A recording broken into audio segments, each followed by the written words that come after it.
The winter of 1942 was a season of grim endurance for Britain. The heady triumph of the Battle of Britain was 2 years past, replaced by the grinding, bloody offensive of the Nighttime Bomber Command campaign over Germany. The RAF's Lancaster and Halifax bombers were flying into a maelstrom of steel and fire. German air defenses, orchestrated by a sophisticated network of early warning radars like the Wurzburg and Freya, were taking a devastating toll. The Kammhuber line, an interlocking system of radar-controlled searchlights and flak batteries, guided deadly night fighters directly into the bomber streams. For every factory or U-boat pen damaged, a terrible price was paid in young lives and shattered aircraft. The Luftwaffe, it seemed, could see in the dark. The RAF was flying blind. In the cloistered, hallowed halls of the Telecommunications Research Establishment, TRE, in Malvern, a group of the nation's most brilliant and unorthodox minds was wrestling with this existential problem. The TRE was Britain's secret brain trust for electronic warfare, a place where Nobel laureates rubbed shoulders with eccentric inventors,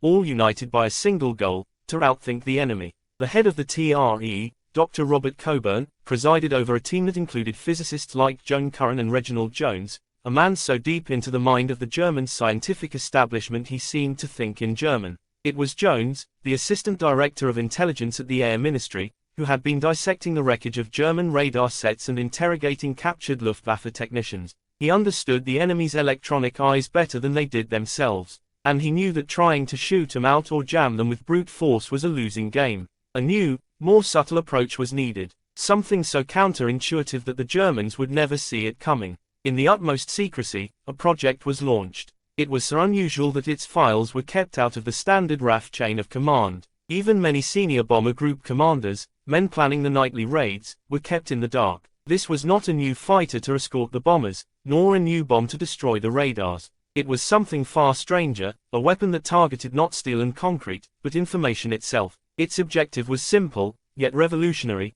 to make the German air defense system blind, to plunge their sophisticated network into chaos and confusion, to turn the greatest advantage into a crippling liability. The project was given a codename chosen for its sheer, deliberate banality, a name that would raise no eyebrows if glimpsed on a document. They called it Project Window.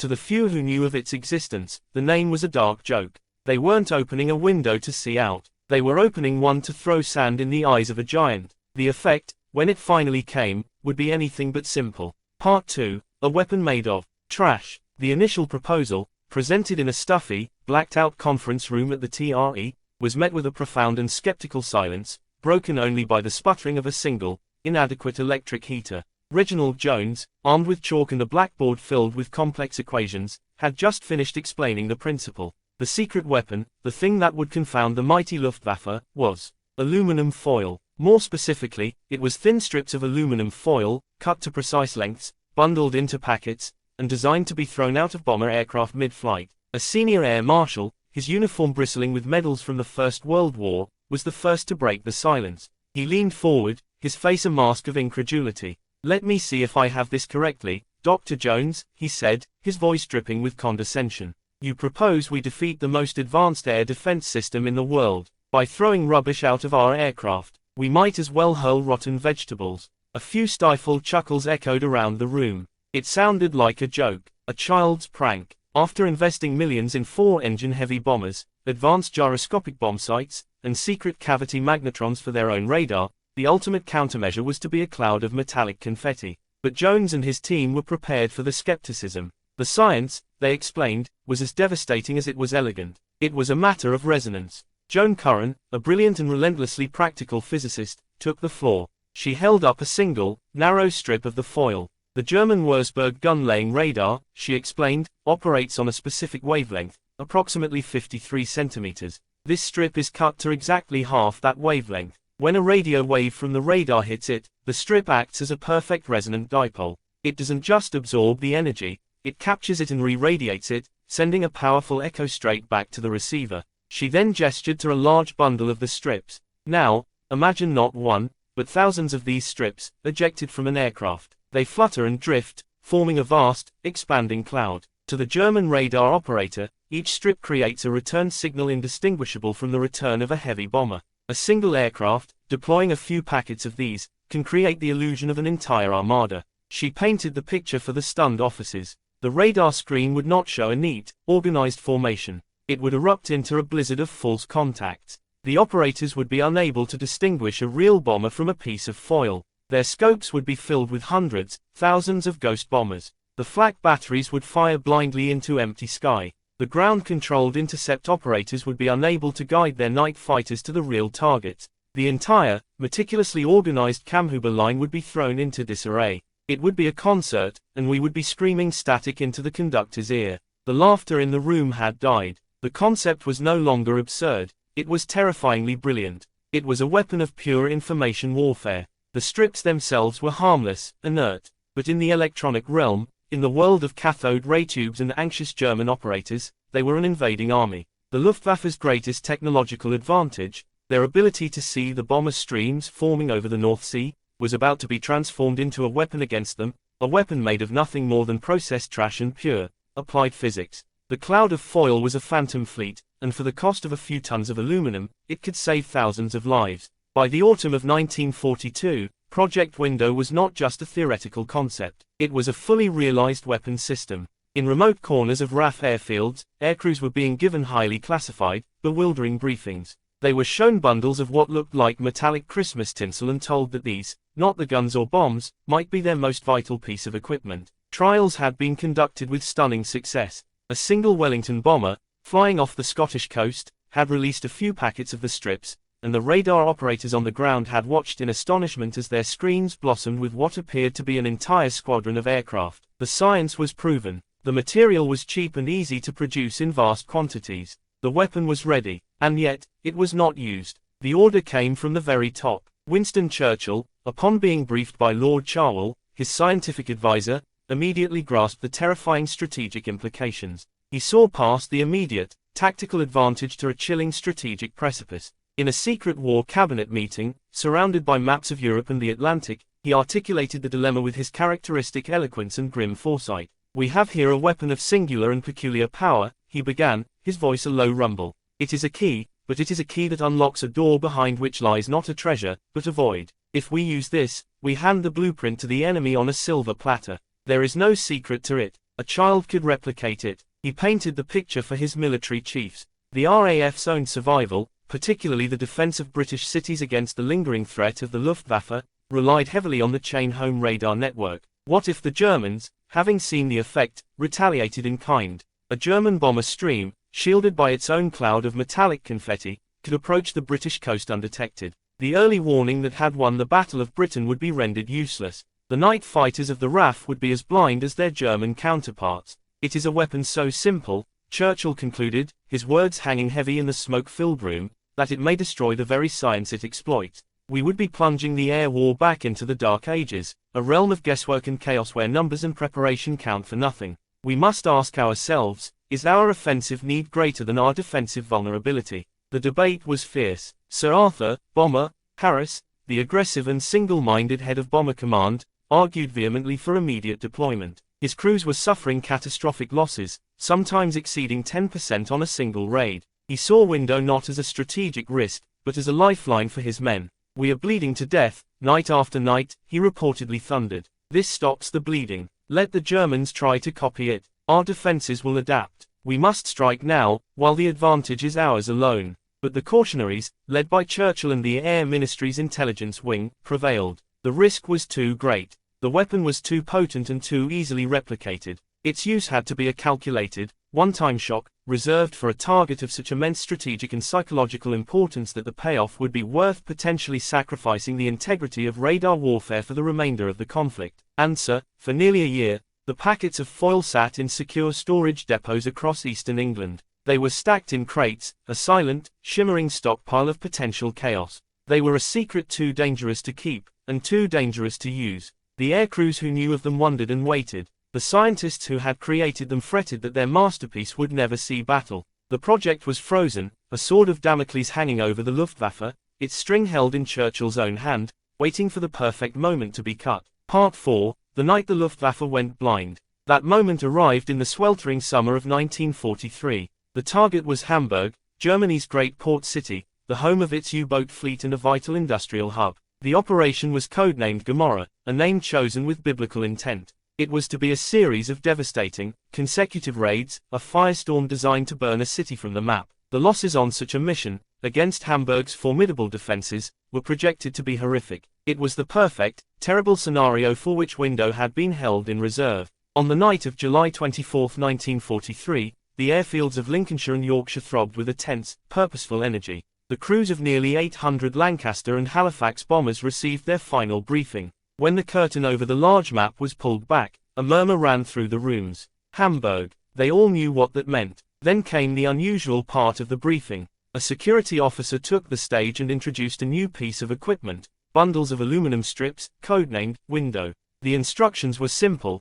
Upon crossing the enemy coast, the wireless operator was to begin throwing bundled packets out of the aircraft at regular intervals. There was no explanation of what it did, only that it was vital. As the vast bomber stream droned across the North Sea, a profound darkness enveloped them. Below, the waves were invisible; above, a canopy of stars. The only sounds were the relentless drone of the four engines and the rush of wind. Then, the coastline of Europe appeared as a darker stain on the horizon. The intercoms crackled to life in hundreds of aircraft simultaneously. Stand by. Release Window. In the belly of the bombers, wireless operators knelt by the flare chutes. They tore open the first bundles and began feeding the packets into the night. There was no roar, no flash, just a soft, rustling whisper as the tightly packed bundles were snatched by the 200-mile-an-hour slipstream. They burst open, and a blizzard of metallic strips tumbled out, catching the starlight for a fleeting second before disappearing into the blackness. Behind the bomber stream, a phantom armada was born. The strips fluttered and drifted, spreading into a vast, expanding cloud miles wide and long. They began their slow descent, each one a perfect resonant dipole for the German radar frequencies. The effect on the German air defense system was instantaneous and catastrophic. In the concrete bunkers of the Kammhuber line, the radar operators leaned forward, their faces bathed in the greenish glow of their cathode ray tubes. They were expecting the familiar, organized blips of a bomber stream forming up. What they saw instead was a form of electronic madness. Screens that should have shown a coherent stream instead erupted into a raging blizzard. Thousands of tiny, brilliant echoes swarmed across the displays. It was a blizzard of false contacts. One moment, it looked like a massive, dense formation was heading for Bremen. The next, it seemed to split into three separate streams aimed at Kiel, Hanover, and Berlin. Operators frantically twisted the gain controls, trying to filter out the noise, but it was impossible. The echoes from the foil were indistinguishable from the echoes of a four-engine bomber. One surviving official report from a Wurzburg radar station near Bremen captured the sheer,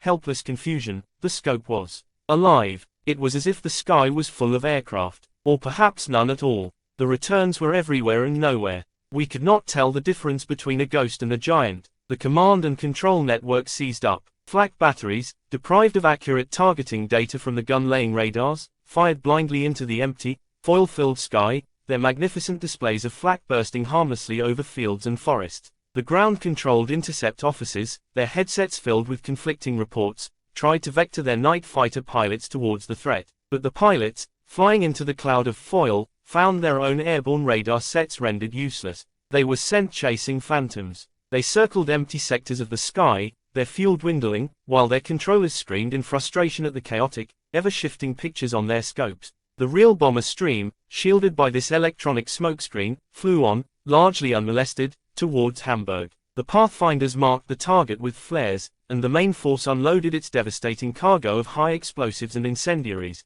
By the time the German defenses had pieced together what was happening, relying on visual sightings and the desperate reports from the city itself, it was too late. The first seeds of a firestorm had been sown. That night, the Luftwaffe went blind. Not from a punch, but from a whisper. A whisper of 1,000 metal strips, a cloud of confusion that cost pennies but achieved what thousands of bombs and bullets had failed to do. It broke the back of the most advanced air defense system in the world. The era of radar supremacy had ended, and a new, more chaotic chapter of electronic warfare had begun. Dawn on July 25, 1943, broke over a smoldering, broken Hamburg. The scale of the destruction was biblical. But in the command bunkers of the Luftwaffe, the atmosphere was one not of grief, but of stunned, professional disbelief. The initial reports filtering in were fragmented, contradictory, and utterly illogical. The raid had been one of the heaviest of the war, yet interception rates had plummeted to near zero. Flak batteries reported firing thousands of shells based on radar data that had proven to be wildly inaccurate. Night fighter squadrons had been vectored to empty sectors of the sky, their pilots returning frustrated and low on fuel, having seen nothing but the distant glow of the inferno that was consuming Hamburg. At the headquarters of the Luftwaffe's 1st Fighter Corps, responsible for the defense of northern Germany, senior officers pored over the night's logs. The data was a record of systemic failure. Radar stations from the coast deep into the interior reported the same phenomenon. Their screens had erupted in a Schneetreiben, a blizzard, of returns. One station commander near Bremen reported, it was as if 1,000 aircraft were flying in a formation 100 kilometers wide. It was impossible to discern a single contact. Another, near Hamburg itself, stated, the Wurzburg screen was a solid mass of light. We could not provide a range, a bearing, or an altitude. The system was useless. The initial theory was a massive, sophisticated jamming campaign. The Germans had their own jamming systems, and they assumed the British had deployed something similar, but on an unimaginable scale. Engineers were dispatched to radar sites to check for equipment malfunction or new forms of British electronic warfare. It was in the fields and villages east of Hamburg that the first, baffling clues were found. Civilians and military personnel alike began reporting a strange, metallic debris. It littered the countryside, clinging to hedgerows, scattered across fields, shimmering in the morning sun. They were thin, lightweight strips of a metallic paper, like tinsel. Samples were rushed to the Luftwaffe's signals research establishment at Werneuchen. The top scientists, men like Professor Leo Brandt, examined the strips. They were crude, almost laughably simple. They were not complex jamming transmitters. They were not powered devices. They were just strips of aluminum, cut to a precise length. The realization that dawned on the German engineers was a humiliating one. The billion Reichsmark technological marvel of their integrated air defense network, the system that had made the night sky a death trap for RAF bombers, had been defeated by what was essentially trash. The shockwave of this discovery reverberated through the highest levels of the Nazi war machine.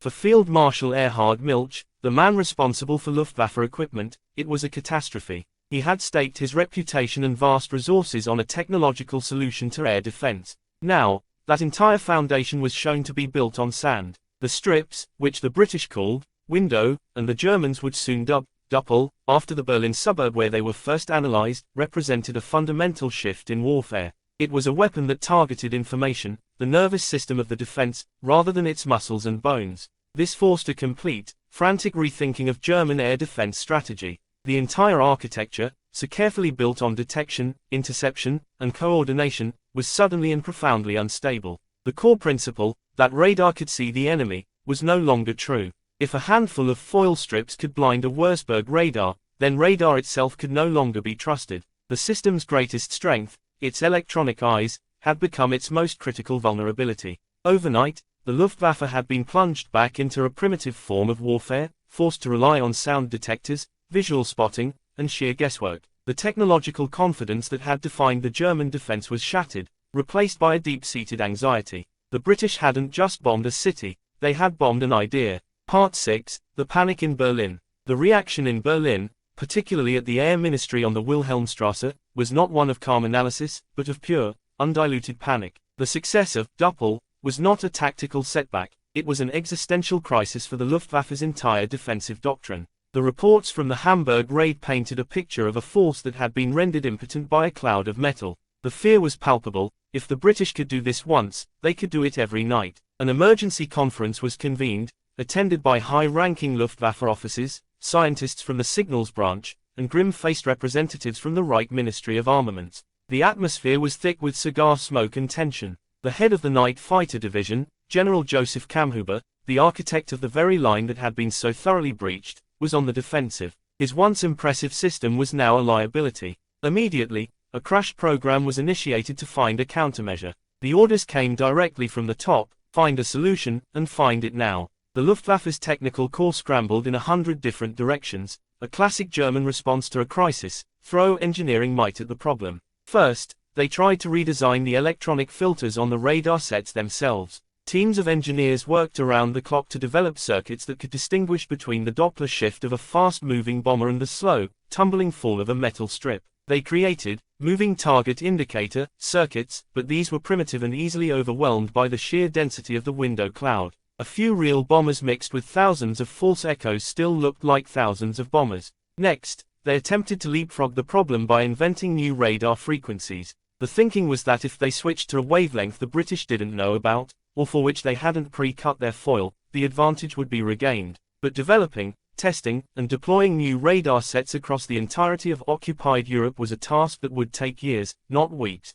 The British, they knew, would simply measure the new wavelength and cut new strips. It was a race they were destined to lose. Finally, they fell back on the human element. They attempted to retrain their radar operators, to teach them to read the chaos, to spot the subtle differences in the size and consistency of a real bomber's echo amidst the swirling storm of false returns. It was a hopeless task. In the heat of a raid, with sirens wailing and commanders demanding targets, the operators were paralyzed. The psychological effect was devastating. One operator described the feeling as trying to find a single specific snowflake in a blizzard. Nothing worked. Every technical fix, every tactical adjustment, was neutralized by the sublime simplicity of window. The foil strips were a universal key that unlocked every electronic lock the Germans possessed. Night after night, the RAF exploited this chaos. Raids on Essen, Mannheim, and Nuremberg followed in quick succession, each one protected by the shimmering, electronic veil. German night fighters were forced to abandon the ground-controlled intercepts. They were relegated to wild sow, wild boar tactics, flying visually into the target areas, hoping to spot bombers silhouetted against the fires below. It was a desperate, incredibly dangerous game of chance, a far cry from the precise, scientific kills of the Kammhuber Line era. The frustration and despair seeped into the official correspondence. By September 1943, a Luftwaffe commander in the Rhineland, in a confidential dispatch to Berlin, penned a line that would have been unthinkable just months before. Our radar is no longer a defensive weapon. It has become a liability. It presents us with a picture of the enemy that is a lie, and we are powerless to correct it. We are blind men being told we can see. The panic in Berlin had given way to a grim, chilling realization. The technological cornerstone of the defense had been turned against them, and there was no easy way back. The political winds in Moscow had been shifting for months, a subtle but perceptible change in the ideological climate that could be felt in the hushed corridors of power, the curtailed budgets of design bureaus,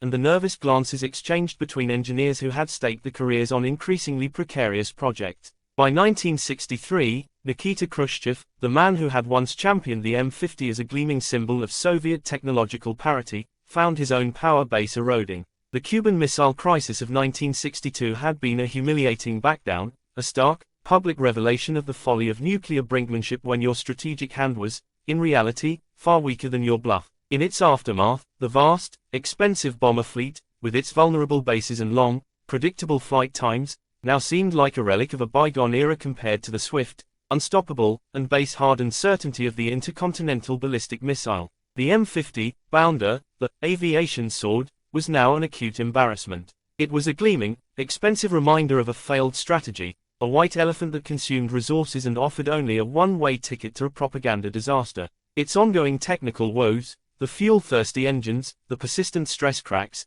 the limited range, were a constant drain on the budget and a source of quiet, triumphant mockery among the rival Tupolev and Ilyushin design bureaus. The final flight logs, which would later fall into CIA hands through a defector, told the pathetic, unvarnished story. The mighty Bounder, the terror of Western imaginations, had flown a grand total of just 19 test flights. Most were short, cautious hops around the Ramenskoye test center, characterized by engineers clutching clipboards and pilots nursing temperamental systems. None had pushed beyond basic prototype envelope expansion. None had ever ventured on a long-range endurance test that could have proven, or more likely, disproven, its intercontinental claims. None had even remotely approached the US border or any simulated target. The aircraft designed to strike fear into the heart of America couldn't reliably reach Paris without exhausting its fuel reserves and leaving its crew with no hope of return. Khrushchev needed a scapegoat and a new narrative. He found both in a single, stunning public announcement delivered to a packed session of the Supreme Soviet in the autumn of 1963.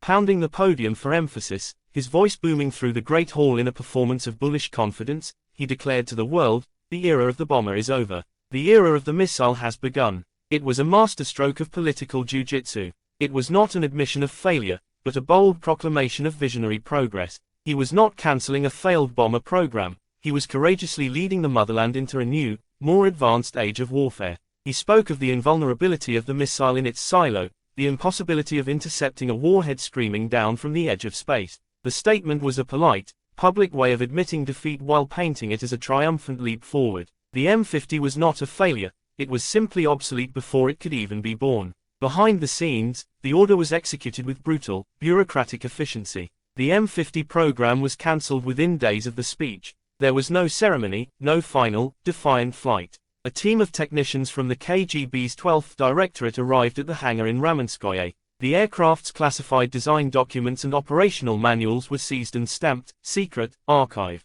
Its advanced radar and navigation systems were unbolted with cold, professional dispatch and crated for storage in a secure vault, their technology destined to be cannibalized for other projects. The four temperamental Soloviev D-15 engines, the heart of the beast, were hoisted out of their nacelles by silent cranes, destined for a research institute where they would be studied not as marvels of propulsion, but as cautionary tales in the limits of materials science and thermodynamic efficiency. The airframe itself, now just a hollow, silver shell, a sculpture of what might have been, was towed by a chugging tractor to a remote, unheated storage hangar on the edge of the airfield. The massive, rusting doors were closed with a final, echoing clang, and a heavy lock was secured. The bounder was left to sit in the gloom, surrounded by the ghosts of other failed prototypes and forgotten ambitions, its sleek lines gradually gathering a fine, grey layer of dust that muted its once dazzling sheen. The Soviets had spent years and a fortune equivalent to billions of dollars building a transatlantic bomber that, in the end, was less capable and more vulnerable than the propeller-driven Tu-95 Bear it was meant to replace. It was a monument to the immense, unbridgeable gap between Soviet ambition and the hard, unyielding reality of engineering physics. Today, the sole surviving M50 Bounder does not sit in a remote, decaying hangar. It has been moved to the Central Air Force Museum in Monino, a quiet, wooded town outside Moscow. It is parked on the grass, under the vast, often overcast Russian sky, surrounded by the successful, proven aircraft of the Soviet era, the MiGs that defended the homeland, the Sukhois that projected power, the Tupolevs that reliably patrolled the icy reaches of the Arctic. To the casual visitor, it is still a breathtaking, anachronistic sight. Its silver skin is faded now, scarred by decades of weather and neglect, its leading edges chipped and dull. But its futuristic, arrowhead shape, its dramatic swept wings, its sheer, audacious presence still looks like it belongs to the next century, not the last. It is, without a doubt, one of the most striking, aesthetically daring aircraft ever built, and it is also one of the most profoundly misunderstood. For decades, its story was told in whispers and fragments, a Cold War ghost story. The West had feared it, its intelligence agencies pouring millions of dollars and countless man-hours into analyzing its grainy photograph, developing countermeasures, and briefing nervous politicians about this new, terrifying threat. The Soviets had pretended it worked, using its formidable, otherworldly appearance to project an image of invincibility and technological parity they did not truly possess. Both superpowers, in their own way, were complicit in the myth of the Bounder. It was a creature of perception, a psychological weapon whose true power lay not in its bomb bay, but in the fear it instilled. But the engineers, the men like Vladimir Myasishchev and his dedicated, exhausted team, they knew the truth all along. They had conceived a machine of breathtaking beauty and ambition, a design that pushed the very boundaries of the possible. But they had been hamstrung by a system that valued political deadlines over technical perfection, that demanded miracles without providing the tools or the time to perform them. They knew the numbers. They had crunched them until their fingers were sore and their slide rules were warm. They knew the aircraft's terrifying thirst for fuel, its structural hesitations under stress, its engine's fragile temperament that bordered on the suicidal. They had stood on the tarmac and heard the unique, screaming howl of those four jets and knew it was the sound of a system operating at its absolute limit. It could cross the ocean one way, on paper, in a theoretical vacuum with perfect weather, no headwinds, no interceptor aircraft, and a crew willing to embrace certain death. But reality, with its immutable laws of physics, its unexpected turbulence, its mechanical fallibility, and its inherent chaos, had grounded it forever. It never stood a chance. The Bounder's true legacy, therefore, is not as a weapon of war, but as a cautionary tale. The Bounder's true legacy, therefore, is not as a weapon of war, but as a cautionary tale. It is a stark, metallic reminder that in the high-stakes theater of the Cold War, the most dangerous weapons weren't always the ones that flew, or the ones that worked as intended. Sometimes, they were the ones that merely looked like they might. The psychological impact of a potential threat could be as potent as the threat itself, forcing an adversary to divert priceless resources, alter grand strategy, and lie awake at night staring at the ceiling, haunted by a ghost. The M50 was a phantom, a silver bullet that could never be fired, a bluff of monumental proportions.